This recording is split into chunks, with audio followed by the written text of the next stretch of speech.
because you need more followers.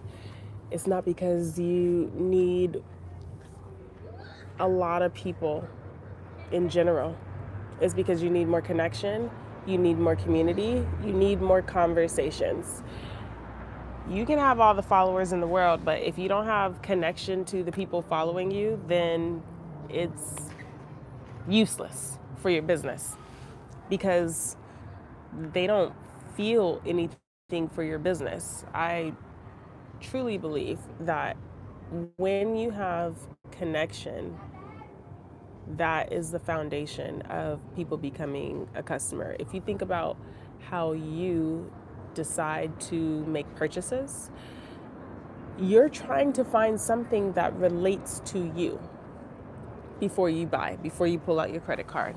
Either I like the personality, I like their energy, I like that they have shared background or experiences as me. Um, I like that they look like me. I mean, that's like a real thing that people that feel similar to them. So instead of thinking like big numbers, let's think about bigger, better, and deeper conversations. Something that really works is to just start a conversation and to go seek conversations for your marketing. Like, you should be creating content, true, but you should be creating content so that when you have conversations with people, you have somewhere to send them to follow up on what you've already shared. Say, hey, I can't continue to talk right now. I have another appointment. But if you'd like more information on this, I have a post about this very topic. Here's the link. That's how your content should be working for you when you are first creating content as a business owner. It shouldn't be the primary way that you lean on to get discovered. You should be helping yourself get discovered by reaching out to your ideal clients. If it looks like somebody you would like to coach, if it looks like somebody you'd like to consult, if it looks like somebody you would want to sell to, if you would like to help that type of person, you need to be reaching out to them. I have a huge list that I'm working on. Almost every day, I add businesses to this list or individuals that I feel would benefit from my services, from my consultancy, because they are people that I would want to work with. And so, good afternoon, good afternoon. I'm talking about making yourself discoverable as a small business, because if you have inconsistent sales, it generally means that you wait on referrals, you wait for people to find you, or you wait on previous customers to come back and need you again. And you don't have any other marketing efforts helping you to get new customers. That's a problem because your income is literally attached to when other people decide to reach out to you. So instead of just kind of sitting idly and waiting for someone to need you, there are a lot of people out there that already need you. They just don't know where to find you yet. All you need to do is get to work to reach out to them. I am glad that you feel motivated. If you would like some information on how to do that, I do have a link in the description to get you started. It's my content marketing profit plan. It is my gift to you, so you can get that link if you're not able to stay on live with me, join the community. But conversations have been the biggest thing to help me get clients throughout the years. And it didn't matter what I sold. If I could talk to somebody, then I could get a client, I could get a sale. And translating that into online, where the push is to create a lot of content, I think small businesses get stuck thinking, do I have to wait until enough people see my content that they want to become my client?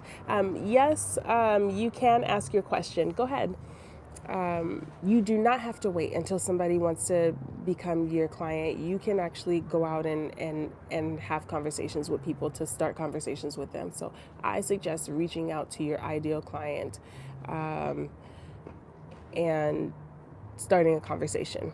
I like to say, start with a compliment, start with something that you liked or stood out to you from their content. And if you're gonna do a code DM or email or something about their business, if you're doing B2B, something that you liked, an opportunity that you could assist with, and then assist, like give them the information, give them the advice, give them the counsel, give them the loom, like record your screen and share it with them. If you think like, hey, this type of XYZ would help you, this type of workout would help you, this type of skincare routine would help you, give it to them ahead of time and say, here, this is just a gift for you. Just like I said, this is a gift for you to get my content marketing profit plan in the description. I'm not asking you for anything. I'm just saying, take it.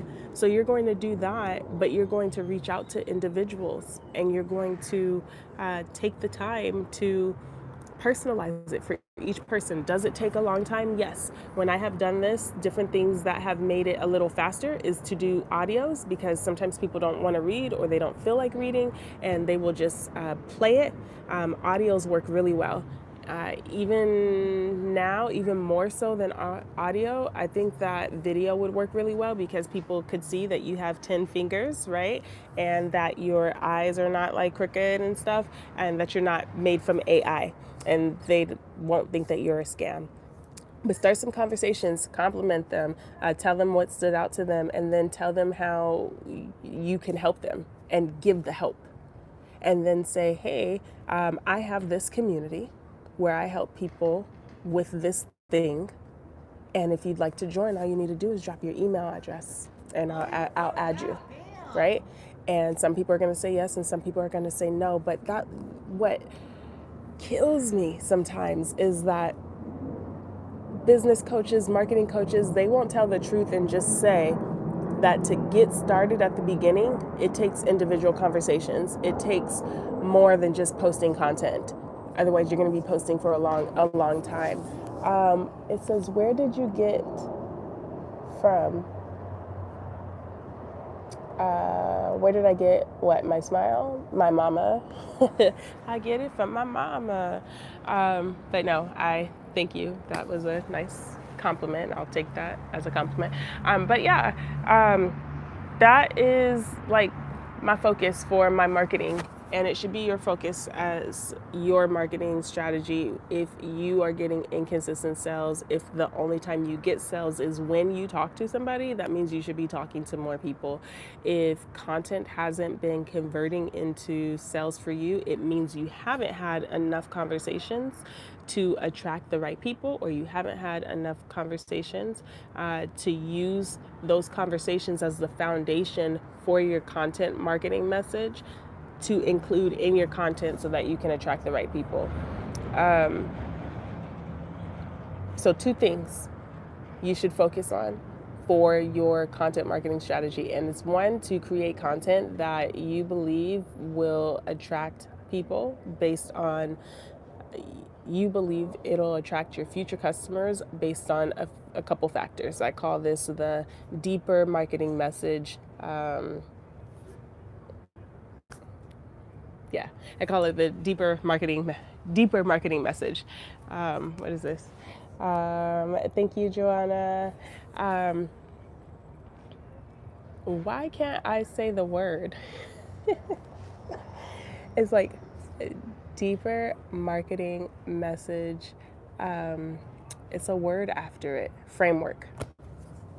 I don't know. It's a day today, you know. We're just gonna give me a pass for that brain fart. But yeah, the deeper marketing, you are going to create content based on your deeper marketing message framework, which is focusing on the desires of your future customer, the emotions they've experienced, the experiences that they've had, the problems that they've had, and the expectations that they have to solve that problem, and the reasons why they've had those problems and the reasons why they want to solve the problem. So all of that combined is how you should create your content. right? So the reason those things are important is one, all of them are focused. All of them are focused on your future customer. Joanna, you should go get that checked out. I don't think today is the last day. I don't think it is. All right. So I want to talk about a couple different things that can help propel you for your content. Um, One is reconstructing the way you think of a niche. A lot of times people think a niche is the industry that you're in, the topic that you're talking about, um, the type of product that you sell. And it's very external, right? It's very disconnected, so to speak. But I want you to think about your niche as in your community. Like there is a group of people that have this same concern that they want to fix. They have this same problem that they want to fix. And you have a solution for this group of people that wants to fix this problem. That is your niche. Anything connected to that that helps them get from this problem to their desire, that is your niche. And when you think about your niche as your community, you're not thinking about it as zip codes, income levels, race, nationality. You're not thinking about gender. You're thinking about their identity. Like, what do these people have in common that makes them have this problem?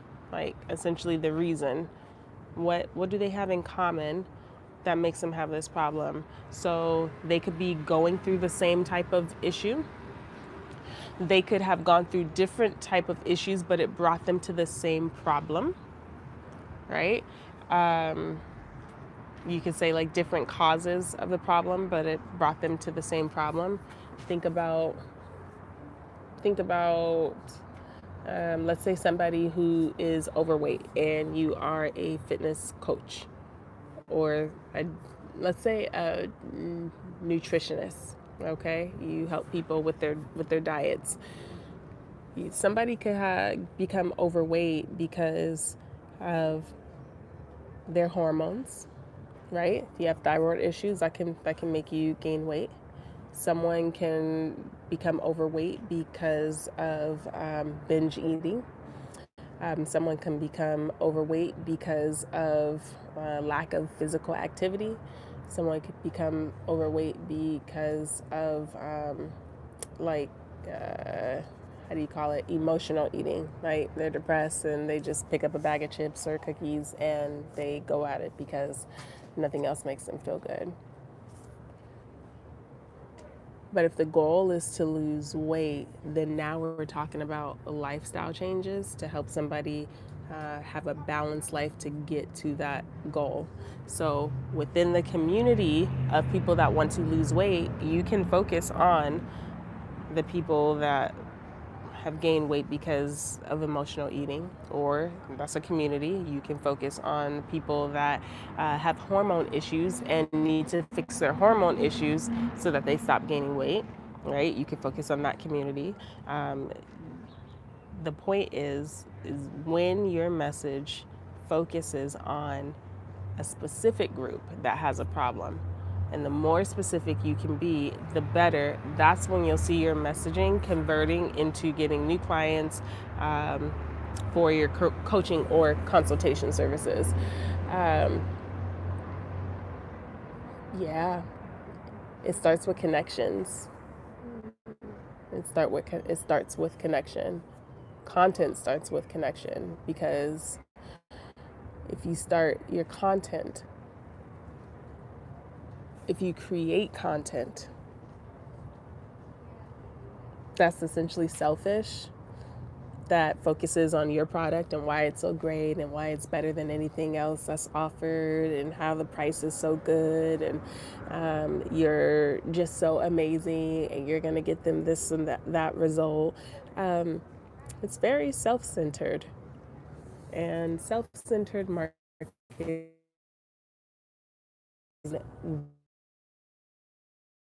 sales these days, especially online sales. Like, the more you can create content and start conversations about what your future customer needs and what they want and what they're concerned about and how they see themselves and how they want to see themselves and what they want for their future, um,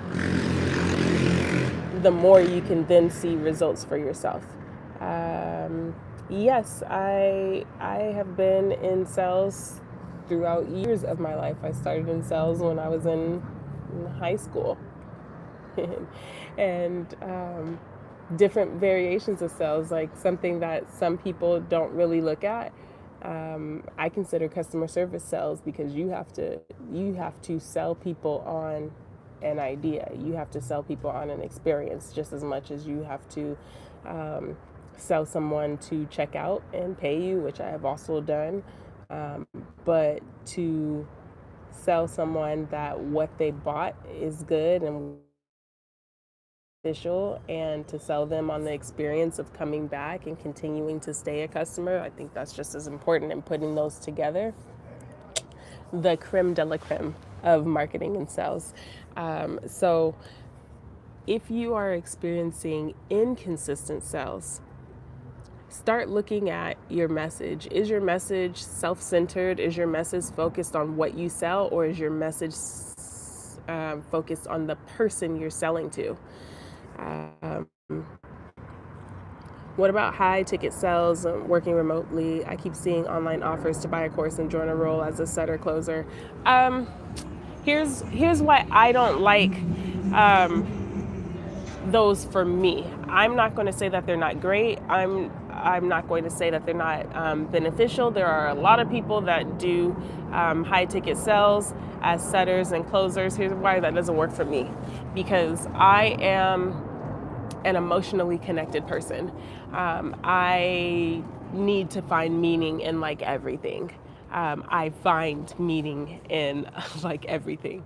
So if I don't truly believe in the product, if I don't truly believe in the service, um, if it doesn't align with me, then I can't just do it just for the money. Like, I don't like it, just it doesn't work for me that way. There are some people that are very money first motivated, and they can go sell anything. Um, and that's cool for them. I'm not knocking it. I'm not even saying that it's a bad thing, but the way that my brain works and the way that my brain is connected to my heart, I have to care about what I sell. Um, and it can't just be a number thing. So if you are interested in remote sales, then yes, you can investigate that. But really, if you could do remote sales, then you can sell something on your own as well. And then you don't have to be working for somebody. So there. So remote sales in general is not a scam. But the thing is, you are reliant on whatever company that is that's selling the thing to not be a scam, if that makes sense. So for instance, I've sold life insurance over the years. Life insurance, I consider it to be high ticket because some policies can end up costing like several $1,000s a year for, a policy owner, right? But is life insurance a scam? No. My husband would say that's a debatable sometimes, right? Like, depends on the type of life insurance that you get, but it's not a scam. Now, there are certain companies that are better than others, right? Certain companies that have a better experience. Does it make them a scam because they're not the best? No. But when it comes to high ticket sales, if you like to do things with integrity, then you better make sure that what they're selling is with integrity, and the way that they're selling it is with integrity, and their fulfillment is with integrity. And it's really hard to control those things when you're essentially just an employee or a 1099 contractor that's just working for somebody else. So,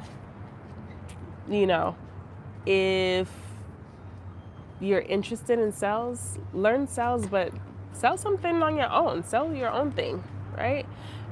Glad to hear that, Joanna. They're asking for $4,000 for their course and then be given a role as a setter, closer. There's no salary, it's just all commission based. See, I personally wouldn't do that.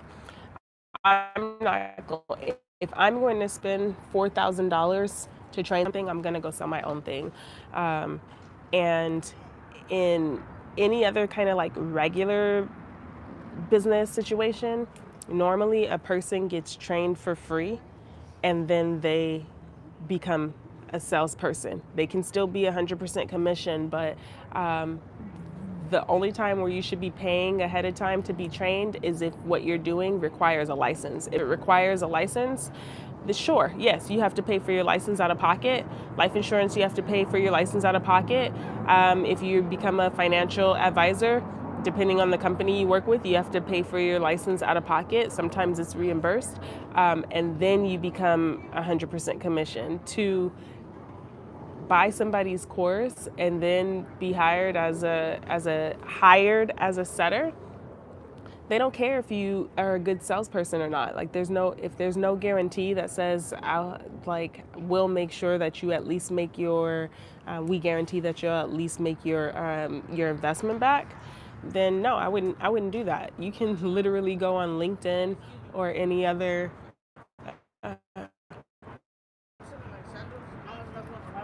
oh, not today, but thank you.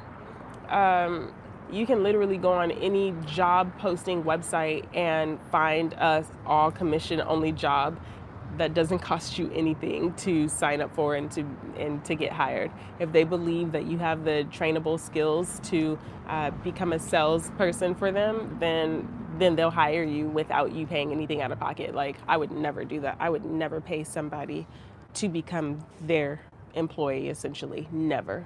Absolutely not. Um, yeah, nope. Claim to be like a sales only expert, but I talk about marketing, and marketing encompasses sales. And if you know how to talk to people, if you know how to start conversations, if you know how to extract from those conversations what people really want, what they've experienced, what they're trying to get away from, and what they're running to, then you can sell, because you know everything that they want and you know everything that they don't want. That is the foundation of marketing, is knowing what your future customer wants and knowing what they don't want, and helping them to move from what they don't want to what they want, with the solution that meets their expectations for solving their problem. Here's what I mean. A good alignment to sales and expectations is the different ways that somebody can lose weight. And I like to use this analogy because there's a lot of different ways that people can lose weight. Somebody has weight loss goals. There is exercise. There's dieting. There are supplements that can help you lose weight. But there's also surgery, right? Liposuction works. There's these cryo freeze your fat machines that you can go get service for. Those can help you lose weight as well, right? There are many different ways. There's the GLP-1s, if that's what they call it, right? They're shots. There are many different ways that you can lose weight. And with sales, one of the biggest misconceptions is, oh, they didn't want to get my thing. Well, if somebody was never ever going to get liposuction to lose weight, they would never consider it, right?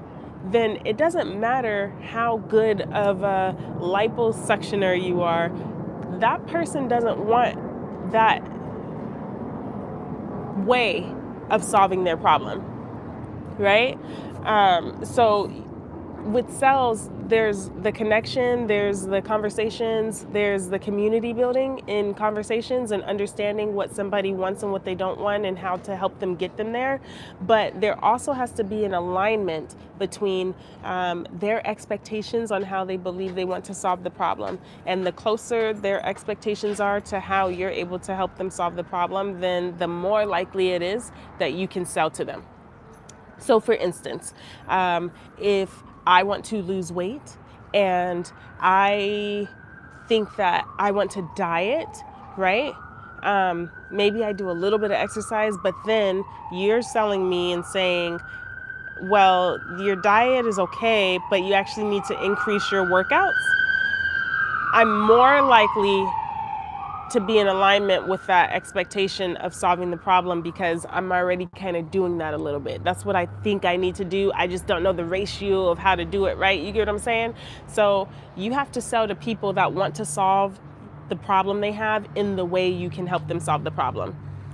That's essentially what sales is that understanding people's desires, emotions, experiences, and problems, and their expectations, right? Understanding all of those things, and then the reasons why they want to fix those things, the reason why it matters to them. These are the sales psychology things that you have to consider to sell something. So there you have it. um, but besides content marketing, you can do as much content marketing as you want to, but if you don't have a way to build community off social media platforms, content marketing is really a waste of time because it's the community that you're able to go back and have a conversation with, that you're able to go back and nurture, that you're able to continue the conversation, to continue the community building, to now make the connection deeper. That that's what helps somebody want to buy. And a 60-second post on Instagram isn't going to do it. Even like a 15-minute YouTube video is not necessarily going to do it.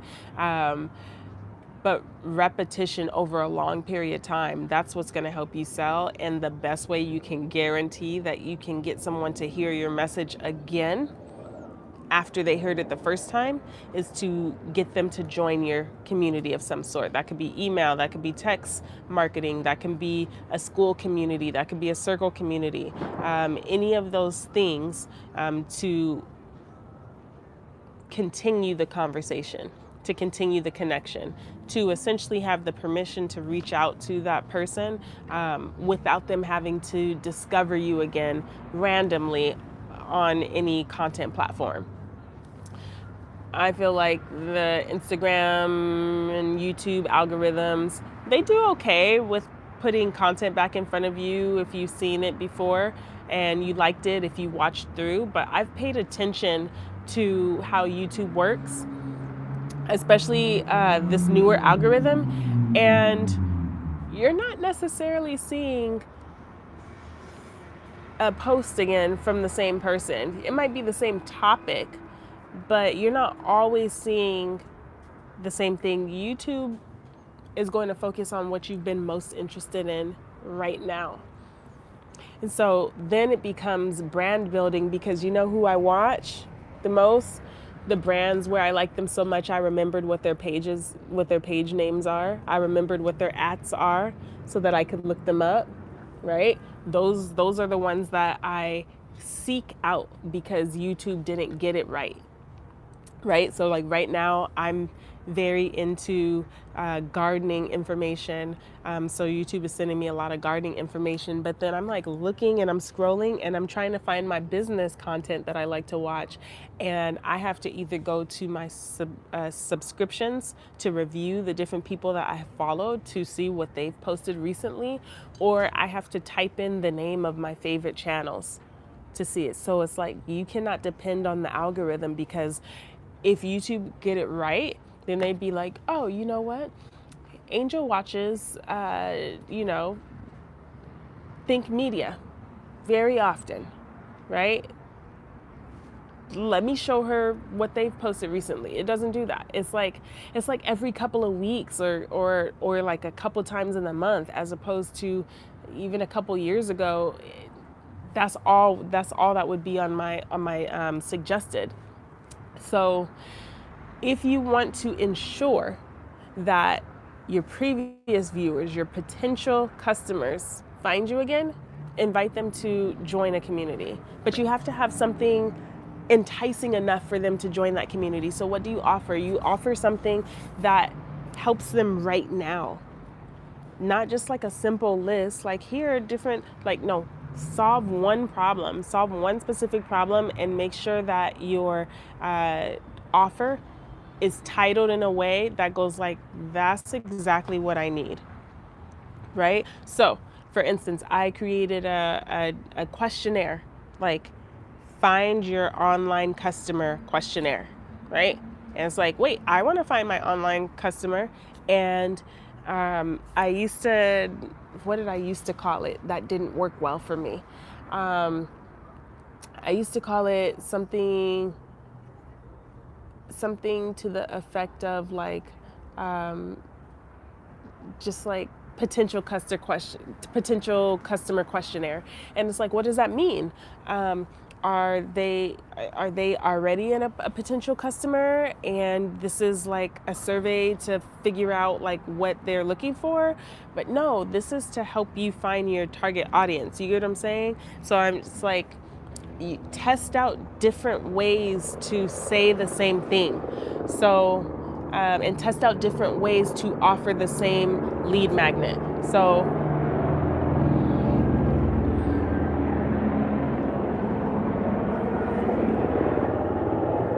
it's very loud.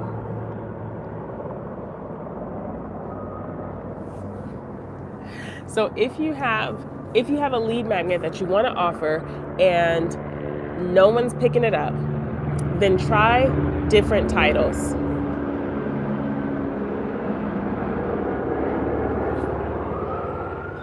And here's how you're going to, oh my goodness, so rude. If you have a lead magnet that you're offering and nobody's picking it up, the problem is probably the title.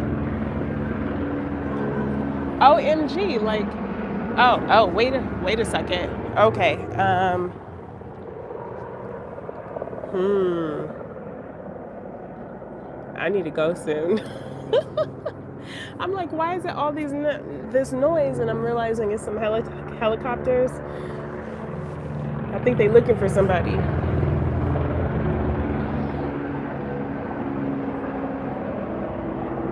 I might need to bounce up out of here.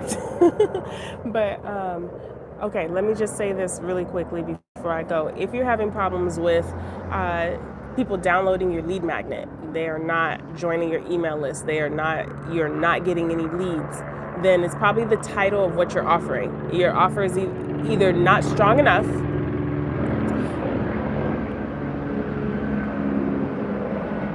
meaning your lead magnet doesn't solve a big enough problem, doesn't solve a problem that they care about enough, or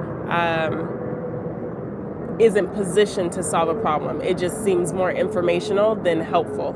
So make sure you try out different titles to make sure that it's not only helpful, but that the problem is something that your future customer cares about enough